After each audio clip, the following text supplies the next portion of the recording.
Bapak Ibu bayangkan ketika itu seorang panglima mengatakan untuk mencabut itu dan memberikan hak kepada anak-anak PKI untuk masuk dan ikut seleksi TNI. Waktu itu yang pertama.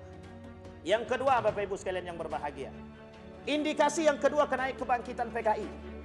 Bapak Ibu boleh lihat, tersebar luas slogan-slogan mereka serta anak-anak muda memakai baju tren masa kini. Apa itu? Palu. Mengapa kok bebas? Dulu tidak, lambang itu, logo itu, lambang itu dilarang. KUHP nomor 107 ABCDE. Kalau saya tak salah itu melarang. Semuanya melarang. Yang berbau yang berbau PKI tidak boleh. Muncul kelompok-kelompok tertentu dari kaum-kaum liberal. Apa kata mereka? Itu diskriminasi. Apakah mereka tak pernah merasakan bagaimana perjuangan para pahlawan ketika itu? Orang-orang yang dibunuh oleh PKI. Mereka bunuh tanpa ada peri kemanusiaan.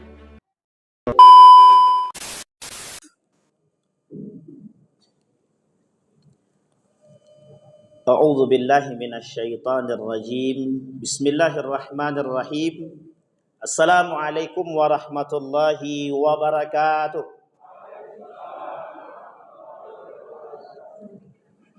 Alhamdulillahi rabbil alamin. Alhamdulillahilladzi hadana li hadza wa ma kunna linahtadiya laula an hadanallah. Asyhadu an la ilaha illallah wahdahu la syarikalah. Wa ashhadu anna Muhammadan abduhu wa rasuluh la nabiyya ba'd. Allahumma salli wa sallim wa barik ala hadzal nabiyil karim. Allahumma salli ala Muhammad wa ala ali Muhammad fil alamin innaka Hamidum Majid.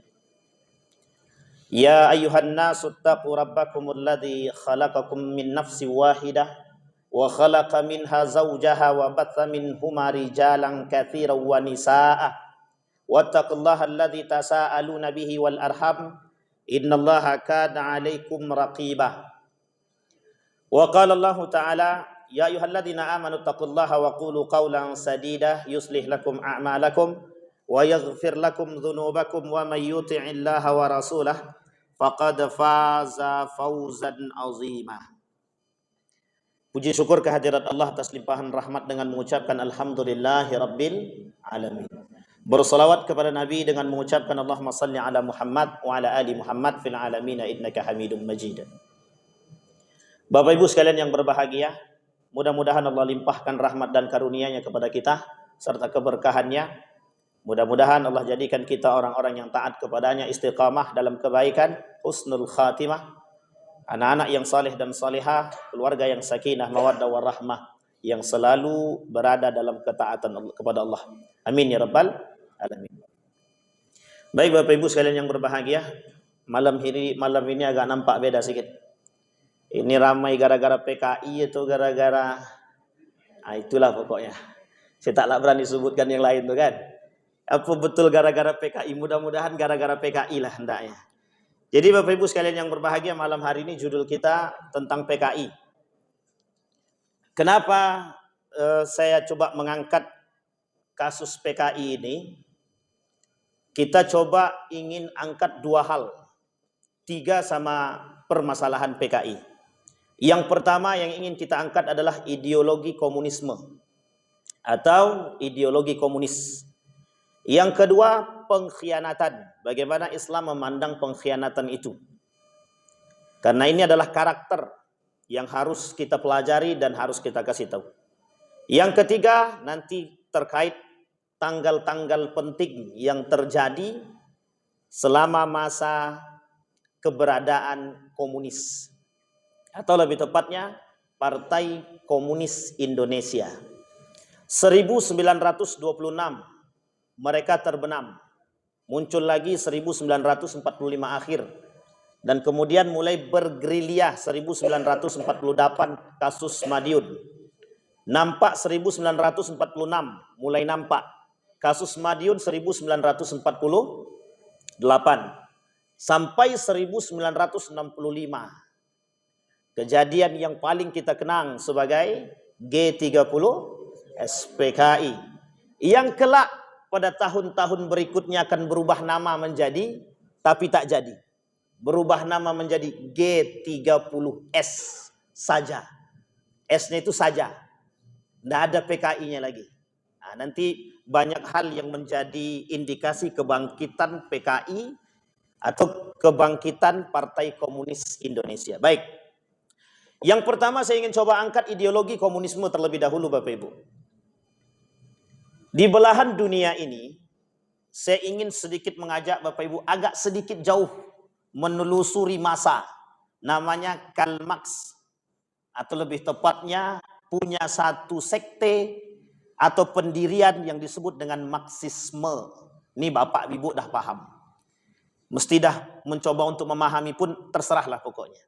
Artinya lebih dikenal dengan sosialisme. Teori Leninisme, dan beberapa teori yang lain. Di belakangnya ada isme. Ingat Bapak Ibu ya, di belakangnya ada isme. Bahkan dalam riwayat yang lain Nabi berkata itu, yang mengikuti sunnahku selamat, yang tak mengikuti sunnahku tak selamat.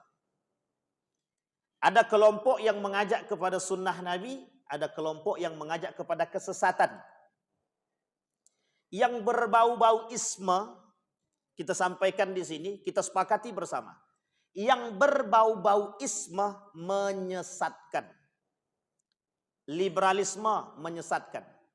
Pluralisme apatah lagi. Sekulerisme tambah menyesatkan. Feminisme sama, gerakan kewanitaan feminisme, ibu-ibu tidak usah ikut. Itu gerakan kewanitaan yang menyesatkan. Terima tak terima, wajib kita terima. Rasionalisme sama, kelompok yang mengangkat akal. Materialisme sama, konglomerasi. Sekarang ada namanya komunisme. Ini jauh lebih berbahaya. Tapi kalau dibandingkan dengan Khawarij, tak berbahaya betul. Tapi tak berbahayanya komunisme, begitulah modelnya. Hampir semua negara di muka bumi ini, ketika diinjak oleh partai komunis, baik Uni Soviet ataupun Cina, mesti keadaannya Bapak Ibu tinggal tengok saja bagaimana keadaannya. Kita ambil contoh Singapura. Dah Bapak Ibu tengok sendiri kan, orang Melayu pun bisa tak punya tempat. Nah, nanti Bapak Ibu sebenarnya bukan hanya permasalahan sosial. Nanti kita angkat permasalahan yang paling penting, yang paling mendalam. Dan itu keterkaitan sampai hari ini. Nah, di antara sekian banyak, ini adalah isme-isme yang menyesatkan. Isme-isme yang menyesatkan. Termasuk permasalahan kolonialisme. Bapak Ibu masih ingat ya kolonialisme? Yang tua-tua lah mesti itu ingat. Kalau yang muda-muda mesti lupa-lupa ingat. Entah lupa-lupa ingat atau memang tak ingat. Nah, nanti kita bahas pada tahun 1968 sampai 1968 sampai 1998. Nanti pada masa itu, setelah itu atau setelah reformasi Orde Baru, Bapak Ibu akan melihat kasus dan kejadian yang nyata sampai hari ini.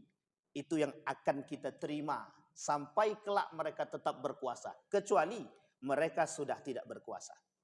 Baik, kita masuk ideologi daripada komunisme.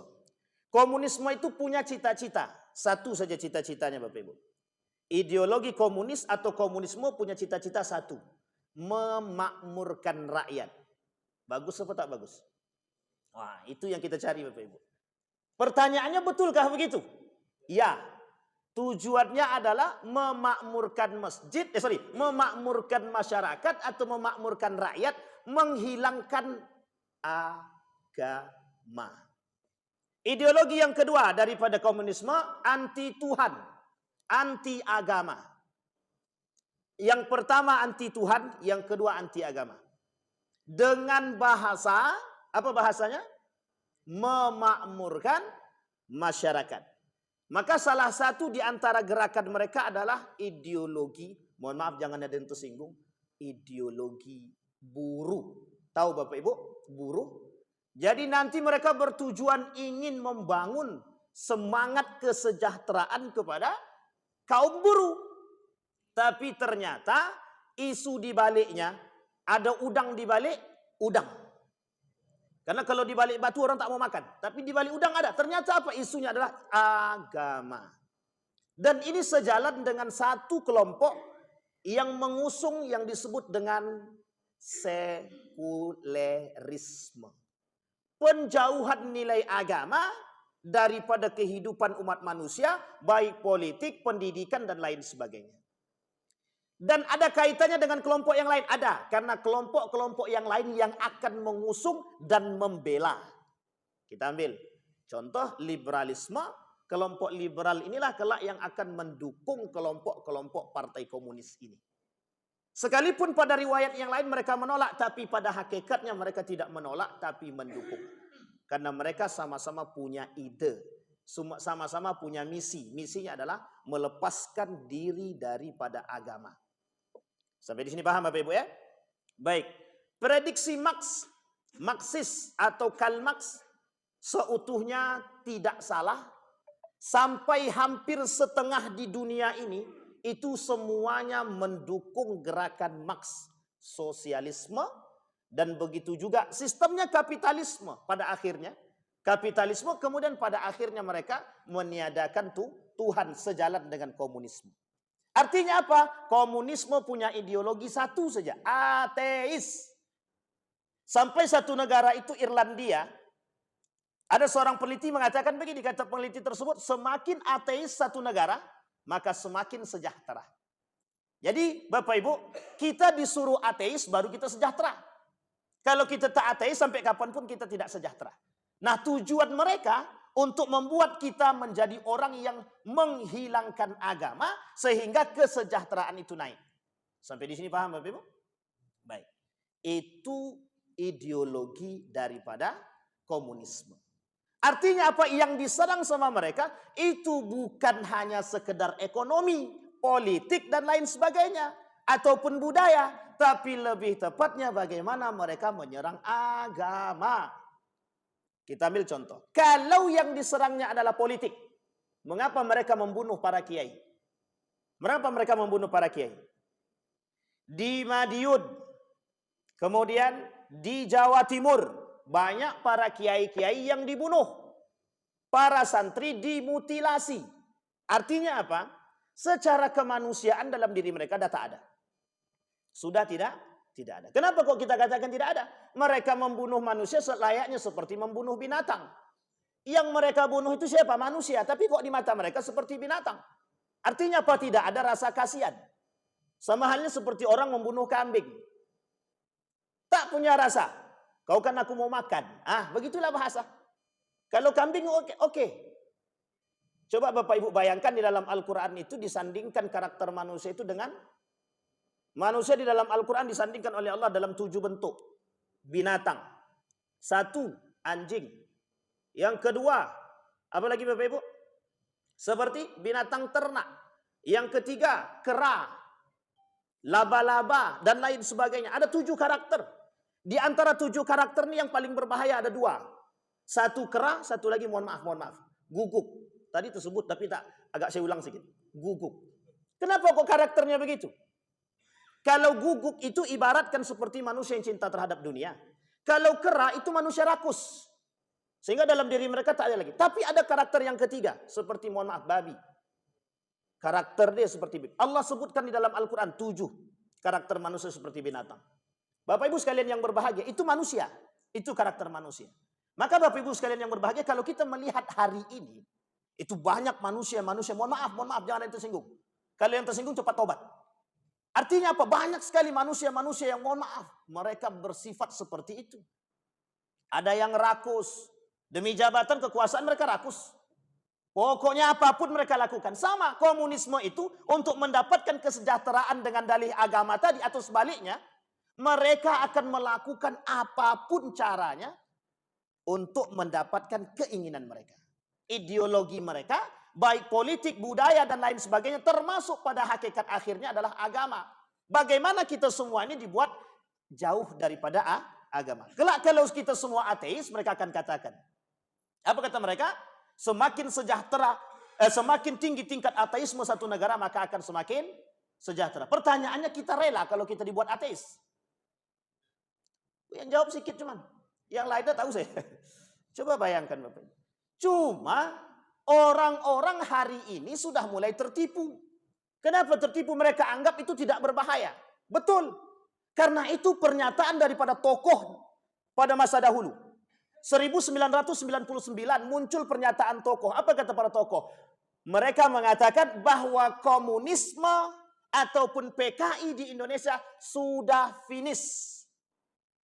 Buya Hamka mengatakan dalam tulisannya, kata Buya Hamka itu, komunisme itu atau partai komunis itu, mereka yang mereka serang adalah agama. Kalau masalah ekonomi tidak ada masalah sebenarnya. Bapak Ibu bayangkan ketika Cina berantem dengan Amerika baru-baru ini. Ya mungkin beberapa tahun yang lalu. Cina berantem dengan Amerika. Kita ikut kena imbasnya atau tidak? Kena. Coba bayangkan ketika Cina diancam oleh Amerika, jawabannya sederhana. Silakan kalian tinggikan pajak itu, tidak ada masalah. Kalian tutup proyek-proyek besar untuk kami, tak ada masalah. Tapi barang-barang produk-produk yang kecil kami masuk. Mau tinggi sekalipun kami tantang. Coba bayangkan, itu Cina. Sampai Cina mengatakan mewajibkan kepada warga Cina, anak-anak muda itu, wajib bagi mereka untuk berwirausaha. Bayangkan sampai seriusnya mereka membuat orang-orang Cina, warga-warga Cina itu berwirausaha, mereka kasih pinjaman dana kepada mereka dari bank mereka, itu 0,0 sekian persen. 0,0 sekian persen. Kalau di Indonesia berapa persen bunganya? 5. Ini bukan 5, 0,0 sekian persen. Mau apa tidak? Kalau mau datang berbondong ke Cina sekarang. Coba bayangkan. Saking seriusnya mereka. Di Indonesia, mohon maaf kita buka di Indonesia. Cina dilarang masuk sebagai pejabat. Oleh siapa? Soeharto. Tidak boleh jadi PNS. Diberikan ruang oleh Soeharto. Untuk apa? Mereka berbisnis. Hari ini yang megang ekonomi siapa? Jangankan 9. Jangankan 29. 9. Ada yang mengatakan 29. 29 itu termasuk para pejabat. Kata Isaduddin Nursi 29. Termasuk pejabat dan partai politik. Tapi hari ini 9 orang itu lebih kuat daripada jutaan manusia yang ada di Indonesia. Itu yang megang semua. Dari mana dasarnya? Dari mereka tidak diberikan ruang. Tapi semua berwirausaha. Akhirnya 9 orang itu yang pegang. Dilarang merokok, yang punya siapa? Jarum siapa yang punya? Yang ngerokok siapa? Umat muslim yang ngerokok. Kami kalau tak merokok puyeng otak kami. Betul, puyeng otaknya, tapi lebih puyeng kami. Kenapa begitu? Kami harus berhadapan dengan orang yang mohon maaf merusak kita secara mental, merusak kita secara agama, merusak kita secara ekonomi. Coba Bapak Ibu bayangkan. Coba berpikir kalau seandainya kita mau mohon maaf berhenti merokok, semua yang suka merokok. Kira-kira bangkrut tak tuh? Bangkrut Ustaz, tapi mohon maaf pekerja-pekerja kita bangkrut juga. Itu urusan pemerintah yang harus berpikir tentang itu. Tapi keselamatan kita jauh lebih tinggi. Artinya apa? Hari ini mohon maaf, sekalipun tidak ditutup pabrik-pabrik rokok tadi, hutang kita berapa banyak? Berapa banyak hutang kita hari ini? Bahkan setiap bayi yang lahir kata mereka menanggung hutang. 1. Singapura sudah tidak punya tempat. Apalagi kita hari ini Bapak Ibu bekerja sama dengan mereka. Bekerja sama dengan mereka semua untuk semua proyek. Bahkan dulu ada tawaran proyek yang lain datang dari Jepang yang dipilih dari Cina. Kenapa? Lebih mahal. Yang dipilihnya apa? Lebih mahalnya. Pertanyaannya adalah, ada apa kok maunya lebih mahal? Dan mohon maaf kalau dibandingkan dengan produknya jauh lebih bagus. Yang punya Jepang, kenapa yang ambil Cina? Ada masalah kah? Ada. Apa masalahnya? Kita punya hutang. Apa hutang kita? Banyak. Itu yang pertama. Yang kedua, apa? Ingin kemudian membangkitkan masalah-masalah yang dahulu pernah terjadi. Apa itu? G30S PKI. Sampai di sini paham Bapak Ibu? Itu poin ideologi, itu poin daripada ideologi komunisme. Berarti kita harus hati-hati apa tidak? Yang harus kita hati-hati Bapak Ibu, akidah. Akidah. Mereka serang kita dari berbagai lini, mohon maaf. Pendidikan, agama, kemudian apalagi semua mereka serang. Kita kalau tak punya akidah, Kalau tak punya iman, habis. Kita rusak. Kita dihabisi oleh mereka. Mereka punya biaya, mereka punya dana. Apapun mereka bisa buat. Tapi sementara kita, sudah akidah lemah, duit tak punya, ekonomi tak kuat, budaya runtuh, pendidikan lemah. Habis kita. Makanya mohon maaf Bapak Ibu. Kita hari ini, itu termasuk orang-orang yang mohon maaf. Indonesia termasuk tingkat baca yang paling rendah di dunia. Bukan di mana-mana, di dunia. Itu terendah secara tingkat membacanya. Baik, itu yang pertama. Yang kedua, kita masuk poin yang kedua. Pengkhianatan. Dalam Islam tentang khianat. Khianat oleh para ulama disebutkan masuk dalam dosa besar. Imam Az-Zahabi dalam kitabnya Al-Kabair mengatakan, al-khianatu itu dosa besar. Sekarang pertanyaannya adalah, apakah orang-orang komunis itu beragamakan Islam? Sebagian mereka beragama Islam. Izharul Islam wa ibtalul kufri. Munafik. Mereka tunjukkan keislaman mereka, tapi mereka sembunyikan kekafiran mereka. Bukan permasalahan pembantaian jenderal, bukan permasalahan pembantaian apa. Permasalahannya bagaimana mereka memasukkan agama agar orang-orang itu sadar bahwa agama itu merusak. Dan itu pernyataan Marx. Apa kata Marx? Orang yang beragama itu orang yang kecanduan. Apa kata seorang profesor di Indonesia? Agama itu adalah musuh negara. Bapak Ibu bisa dipahami? Artinya apa? Masuk pada poin selanjutnya yang ketiga Bapak. Ada indikasi kebangkitan PKI. Dari tahun 2015. Kita urut Bapak Ibu. Dari tahun 2015. Ada indikasi kebangkitan PKI. Partai Komunis Indonesia. Yang pertama, saya mengutip dari ceramah daripada Habib Rizik. Dalam simposium resmi pada tahun 2016. Disampaikan oleh beliau di situ. Yang pertama Bapak Ibu, pencabutan. Ada keinginan pencabutan TAP MPRS. Nomor 25 tahun 1966. Pertanyaannya adalah, itu tentang apa? Buka Bapak Ibu di Google. Tentang apa? Tentang pembubaran PKI. Tentang apa? Tentang pengkhianatan PKI. Kalau ini dicabut, apakah? Diberikan ruang sama mereka. 1999. Apa yang terjadi? Ruang bagi mereka ada. Ruang bagi mereka ada. Setiap anak PKI boleh ikut anggota dewan. Boleh jadi pejabat. Bapak Ibu sekalian yang berbahagia. Saya bawa buku resmi Bapak Ibu. Bukunya jelas. Gerakan 30 September Pemberontakan Partai Komunis Indonesia. Buku ini langsung dikeluarkan Sekretariat Negara Republik Indonesia tahun 1994 di Jakarta. Ini buku tidak diperjualbelikan Bapak Ibu. Tapi kebetulan saya dapat dari guru saya. Kebetulan guru saya sedang membahas itu waktu itu. Dan saya minta. Di dalam buku ini disampaikan Bapak Ibu. Termasuk permasalahan undang-undang dan TAP MPRS dan TAP MPR RI. Itu disampaikan. Tidak memberikan ruang kepada anak-anak PKI. Ketika kita tidak memberikan ruang kepada anak-anak PKI, kata Musda Mulia mengatakan, apa kata dia? Yang kami lakukan adalah pencabutan terhadap hak-hak mereka tadi agar terjadinya penyamarataan. Salah satu slogan daripada komunis, sama rasa, sama rata. Itu slogan siapa? Revolusi mental, itu slogan siapa? 1950-an, itu sudah slogan itu sudah disampaikan. Ini kemudian menjadi persoalan kita Bapak Ibu. Mohon maaf Bapak Ibu, kurikulum kita setiap hari, setiap tahun berubah tergantung para pemimpin. Setiap pemimpin merubah kurikulum. Setiap yang naik menteri berubah kurikulum. Tidak tahu kapan bakoknya, kapan istiqomahnya kurikulum kita itu. Maka mohon maaf Bapak Ibu. Baik, kita urut. Itu tadi yang pertama. Indikasi kebangkitan PKI tadi yang pertama adalah pencabutan, adanya dorongan untuk mencabut, mohon maaf, pencabutan TAP MPRS nomor 25 1966. Bapak Ibu bayangkan ketika itu seorang panglima mengatakan untuk mencabut itu dan memberikan hak kepada anak-anak PKI untuk masuk dan ikut seleksi TNI waktu itu.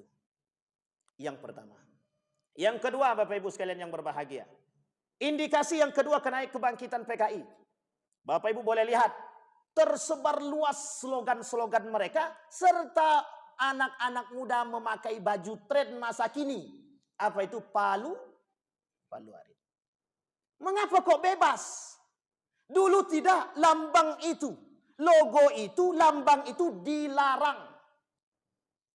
KUHP nomor 10007 ABCDE. Kalau saya tak salah, itu melarang. Semuanya melarang. Yang berbau yang berbau PKI tidak boleh. Muncul kelompok-kelompok tertentu dari kaum-kaum liberal. Apa kata mereka? Itu diskriminasi. Apakah mereka tak pernah merasakan bagaimana perjuangan para pahlawan ketika itu?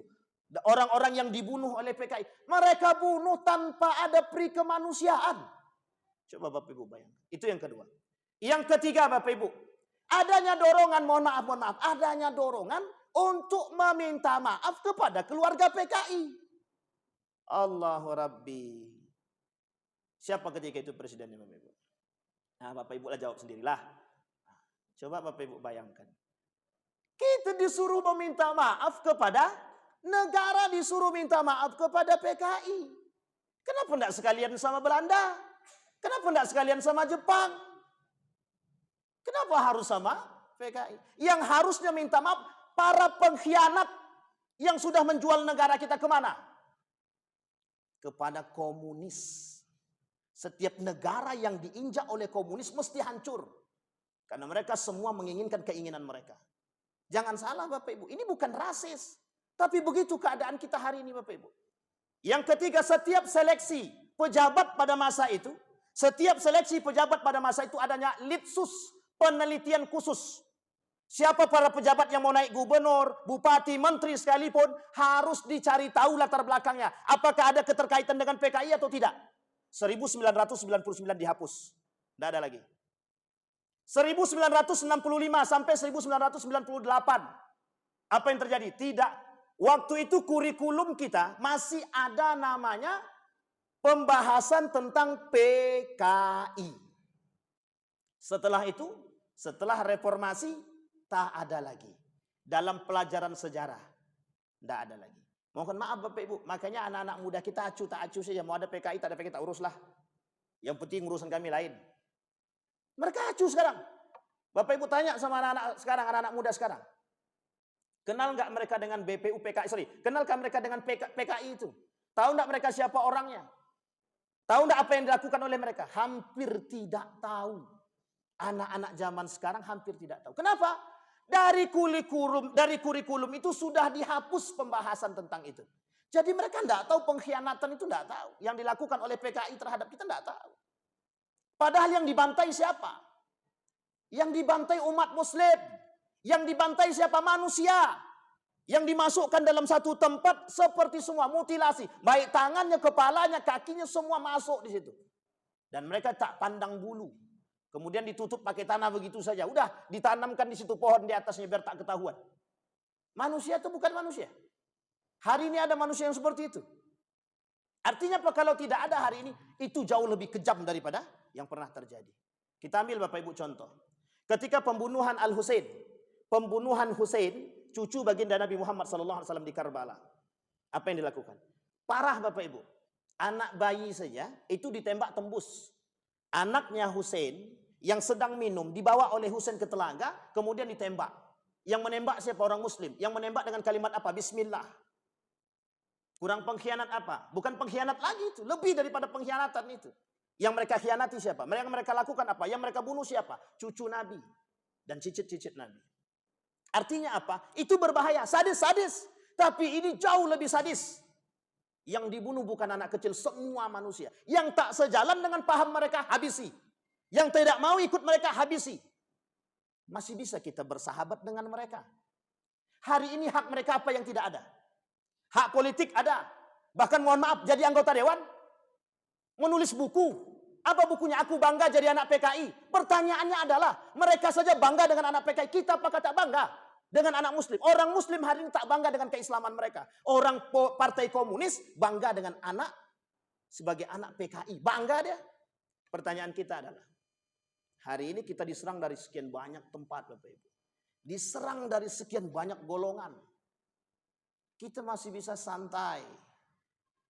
Ketika mohon maaf, kebijakan-kebijakan tak sejalan dengan agama, kita masih bisa diam. Ketika kebijakan-kebijakan untuk mohon maaf memberikan ruang kepada PKI, kita juga diam. Pertanyaannya adalah, sadar atau tak sadar kita hari ini? Makanya mohon maaf Bapak Ibu, dalam setiap keliling saya tentang Maulid Nabi, yang saya angkat bukan permasalahan tanggal lahir Nabi. Yang saya angkat adalah bagaimana kemudian menumbuhkan semangat juang dalam diri kita Bapak Ibu. Kenapa saya katakan demikian? Hari ini umat muslim tak berani berjuang.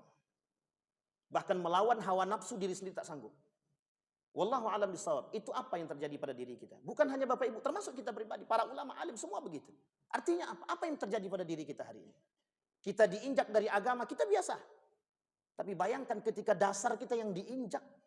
Dan kita masih bisa santai. Kita tidak punya rasa. Bayangkan mereka menyerang kita dari segala macam arah.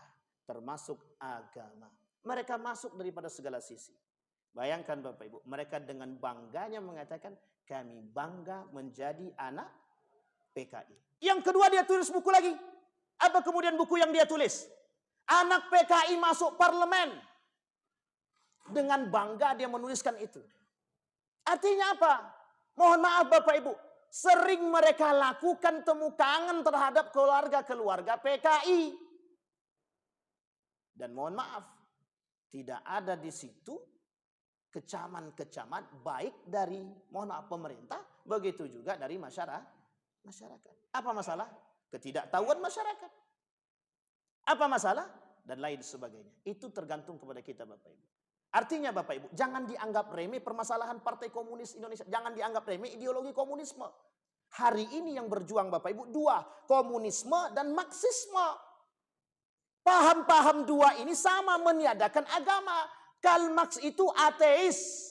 Komunisme pecinta ateis. Dan mereka senang dengan ateis. Artinya apa? Kita mau dibuat orang jauh daripada agama. Dan itu tertuang dalam pemahaman, mohon maaf, sekuleris. Mereka tak suka dengan agama. Bahkan mereka katakan dalam kelompok yang lain pluralisme. Semua agama itu sama menuju Tuhan yang satu. Hanya saja caranya beda-beda menuju Tuhan yang satu. Kita lama-lama dibuatnya gila Pak. Kenapa kita katakan demikian? Kita disuruhnya untuk mengatakan demikian. Kalau tidak mau ateis, akui semua agama sama. Bisa kita begitu? Artinya apa? Menolak Al-Quran secara terang-terangan. Maka Bapak Ibu sekalian yang berbahagia. Di dalam kelompok PKI itu, yang kita bahas Islamnya. Orang-orang muslim yang berada di dalam PKI itu disebut munafik. Waktu itu. Kenapa kita katakan munafik? Mereka menyembunyikan kekafiran mereka. Mereka katakan mereka berislam, tapi mereka sembunyikan kekufuran mereka.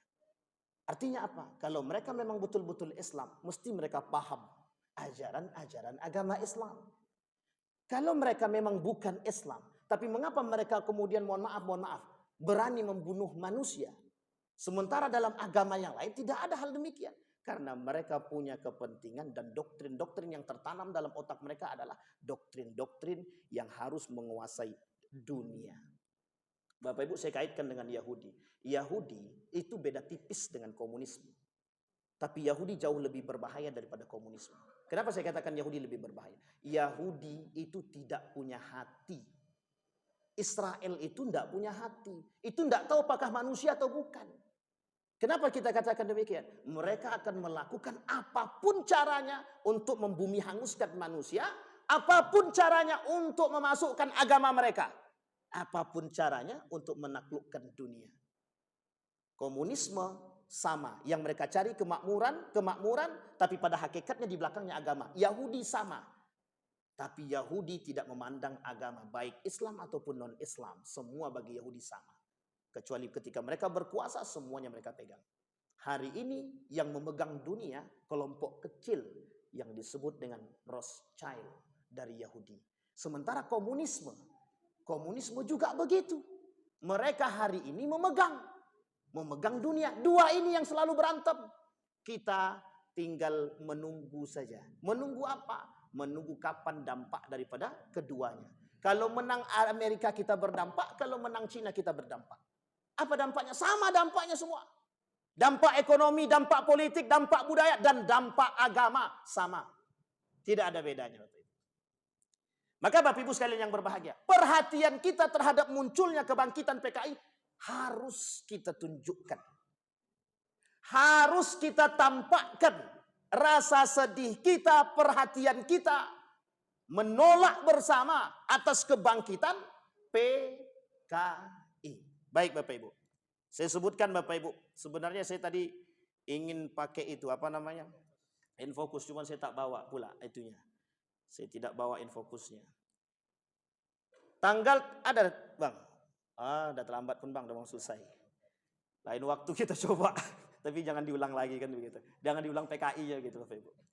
Tanggal 31 Oktober 1948 Bapak Ibu, kalau punya ini, itu sekitar 11 lembar tentang ini, itu tak selesai Bapak Ibu. Sampai tahunnya. Sampai tahun berapa itu mereka dibasmi. Banyak sekali Bapak Ibu. Tanggal 31 Oktober 1948, Muso dieksekusi di Desa Niten, Kecamatan Sumoro, Kabupaten Ponorogo. Di tempat tersebutlah pimpinan pendiri Pondok Pesantren Darussalam Gontor dihabisi. Tapi sayang ketika itu adalah yang dipukul, yang dibasmi adalah murid dia. Alhamdulillah pendiri Pondok Pesantren tersebut tidak. Itu menjadi satu hal sejarah yang tidak pernah bisa kami lupakan. Bagi mereka yang alumni dari pesantren Darussalam Gontor, itu mesti tidak akan pernah melupakan kasus itu. Kenapa saya katakan tidak melupakan? Karena mereka merasakan yang diceritakan oleh pimpinan mereka. Salah satu di antara mereka ada namanya Kiai Haji Badri yang merasakan langsung pembantaian, yang melihat langsung pembantaian, dan begitu juga merasakan diobrak-abriknya pondok tersebut oleh PKI. Kalau mereka memang orang muslim, tak akan mungkin melakukan demikian. Tapi kalau memang bukan muslim atau non-muslim, mereka tidak akan seperti itu. Tapi ini Bapak Ibu bukan muslim dan bukan non-muslim. Tapi mereka menyerupai manusia. Artinya apa? Lebih parah daripada binatang. Tidak bisa dikasih hati. PKI tak bisa dikasih hati Bapak Ibu. Dari indikasi yang saya sampaikan sebenarnya dalam pemaparan Habib Rizik itu ada 13 indikasi. 13 indikasi bukan sedikit, banyak. Termasuk kurikulum kita, termasuk litsusnya, termasuk tab MPR-nya, termasuk diberikan haknya, jargonnya, penyebaran bukunya, dan lain sebagainya. Itu diberikan kebebasan. Yang mau melakukan silakan. Yang mau beli silakan. Bahkan buku tersebut diberikan secara gratis. Coba Bapak Ibu bayangkan. Saya mau cerita Bapak Ibu. Dulu di salah satu daerah di Jawa Bapak Ibu. Saya pernah ngisi kajian Bapak Ibu. Dan kajian itu saya isi di tempat, mohon maaf. Cicitnya PKI. Selesai pengajian Bapak Ibu, apa kata mereka? Kalau tidak mau mati jangan isi di sini. Bilang sama Ustadz itu jangan ngisi di sini lagi. Ternyata setelah kita telusuri itu cicitnya PKI. Dan masjid itu mereka bangun. Yang membangun siapa? Anak daripada PKI. Sabar sebenarnya. Untung. Kan lumayan Bapak Ibu. Lumayan apa? Lumayan ketakutan kita dibuatnya Bapak Ibu. Ternyata satu kampung itu, mohon maaf, cicit PKI. Bapak Ibu sekalian yang berbahagia, ini karena waktunya maghrib, jadi tidak bisa terlalu panjang. Kita simpulkan, artinya apa Bapak Ibu kesimpulan kita sebelum kita berdoa? Kesimpulannya adalah, jangan pernah kasih ruang kepada PKI. Yang kedua, ideologi komunisme sampai hari ini di Indonesia, saya pusatkan di Indonesia. Ideologi komunisme sampai hari ini di Indonesia sangat merajalela. Yang ketiga Bapak Ibu, dalam dunia yang serba fitnah ini, kembali kepada akidah yang benar. Kembali kepada iman. Kuatkan iman, kuatkan persaudaraan, kuatkan akidah, biar kita selamat. Dan terakhir, kuatkan ilmu. Perbanyak membaca, perbanyak belajar Bapak Ibu. Kenapa? Karena yang selamat itu yang cerdas dengan keimanan. Bukan cuma cerdas aja. Yang cerdas banyak, tapi banyak membodohi. Tapi yang cerdas dengan iman, meski mereka tidak akan membodohi Bapak Ibu.